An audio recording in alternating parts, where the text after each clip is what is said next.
ایک نوجوان ہمارا تبلیغی دوست گلاسگو میں رہتا تھا، وہ بیمار ہو کے ہاسپٹل گیا ہے، تو اس کی جو اٹینڈنٹ نرس تھی اس نے 3-4 دن کے بعد کہا کہ آپ مجھ سے شادی کریں گے؟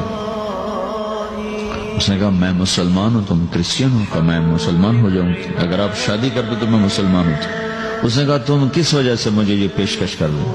وہ کہنے لگے میں 3 دن سے تمہیں دیکھ رہی ہوں تو کہ تم نے ایک دفعہ بھی نظر اٹھا کے مجھے نہیں دیکھا، میں نرس ہوں، میری زندگی یہاں گزری ہے، میں نے کوئی نوجوان ایسا نہیں دیکھا جو لڑکی کو دیکھ کے نظر جھکا لیتا ہو، میں پہلی دفعہ اپنی زندگی میں کسی کو دیکھ رہی ہوں کہ جب اس کے سامنے میں آتی ہوں تو اس کی نظر جھک جاتی ہے، تو مجھے یقین ہو گیا تیرے اندر سچائی ہے۔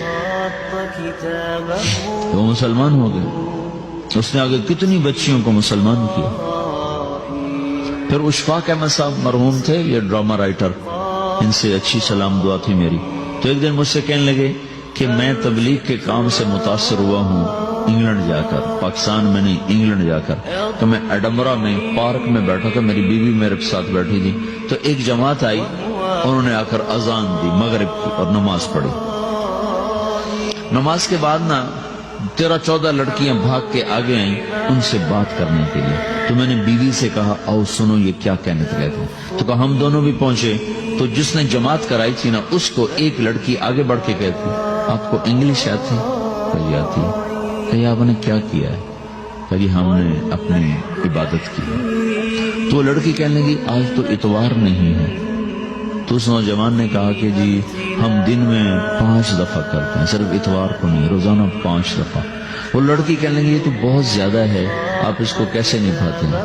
تو اس نے اس کو جواب دیا، 2-3 سوال اس نے اور کیے، جواب دیا، تو کہنے لگی اچھا بہت مہربانی۔ اس نے سے ہاتھ بڑھایا آگے ملانے کے لیے تو وہ نوجوان کہنے لگا میں آپ سے معافی چاہتا ہوں، میں آپ کو ہاتھ نہیں ملا سکتا۔ تو اس لڑکی نے کہا کیوں؟ کہ یہ ہاتھ میری بیوی کی امانت ہے اور کسی کو نہیں لگ سکتا۔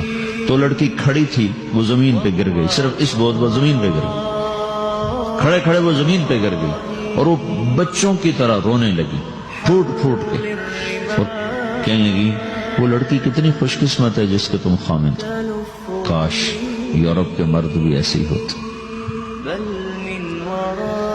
جس رب نے نفسیات بنائی ہے وہ اگر کوئی عورت کپڑے اتار دے تو اس کی نفسیات بدل جاتی، چاہے وہ مغرب میں پیدا ہو چاہے وہ مشرق میں پیدا ہو۔ عورت کی نفسیاتی حیا ہے اور وفا ہے، کسی وفادار کی تلاش ہے، تو وہ اس کو پتہ بھی نہیں ہے کہ مشرق کا حیا کیا ہے، لیکن وہ اس کو اللہ نے عورت بنایا ہے، اس کے اندر کی وہ نہیں مر سکتی چیز۔ کاش یورپ کے مرد بھی ایسے ہوتے۔ اور آنسو پوچھتی ہوئی وہاں سے اٹھ کے چل دی۔ تو اشفاق صاحب مرحوم کہنے لگے میں نے اپنی بیوی سے کہا بانو آج وہ تبلیغ ہوئی ہے کہ لاکھوں کتابیں بھی چھپ جاتی، وہ کام نہ ہوتا جو یہ نوجوان اپنے عمل سے کر دیا۔ تو میرے عزیزو کٹی پتنگ نہ بنو، اپنی کٹی پتنگ کی منزل کوئی نہیں رہتی۔ اللہ اس کے رسول کے ہاتھ میں اپنے ڈور دے کے چلو، اللہ اس کے رسول کی غلامی میں اپنے آپ کو چلاؤ تو اللہ تمہیں بھاگ لگائے، عزت بھی دے گا۔ اپنی منمانی میں کوئی راحت نہیں، اللہ کی قسم کوئی راحت نہیں۔ 6 بر اعظم پھر کے تمہیں بتا رہا ہوں کہ جو اپنی ترتیبوں پر چلنے والوں کہ دکھ آپ لوگ اندازہ نہیں لگا سکتے۔ چلنا ہے تو اللہ اس کے رسول کی زندگی کو اپنا کے چلو، اللہ تمہاری دنیا بھی سکھ والی بنائے گا، آخرت بھی سکھ چین والی بنائے گا۔ لیکن یہ سیکھنا پڑے گا، سیکھنا پڑے گا۔ تبلیغ اس کو سیکھنے کی محنت ہے اور اس کو آگے پہنچانے کی محنت ہے۔ تو یہ عمر ہے، اس وقت ساری دنیا اسلام کے لیے تیار ہے، چونکہ نظریاتی طور پر دنیا شکست کھا چکی، کسی کے پاس کچھ نہیں۔ تو ہمارے پاس ایک ایسا خوبصورت نظریہ ہے کہ جو ان کو بڑی تیزی سے اپنی طرف کھینچ سکتا ہے، اور اللہ کا احسان ہے کہ تیزی کے ساتھ نسلوں کا رخ اللہ کی طرف ہو رہا ہے۔ تھوڑی ہمت کرو، چھٹیوں کا وقت تبلیغ میں دو، باقی وقت اپنی تعلیم کو دو، گھر جاؤ تو ماں باپ کے خادم بن کر رہو، نوکر بن کر رہو۔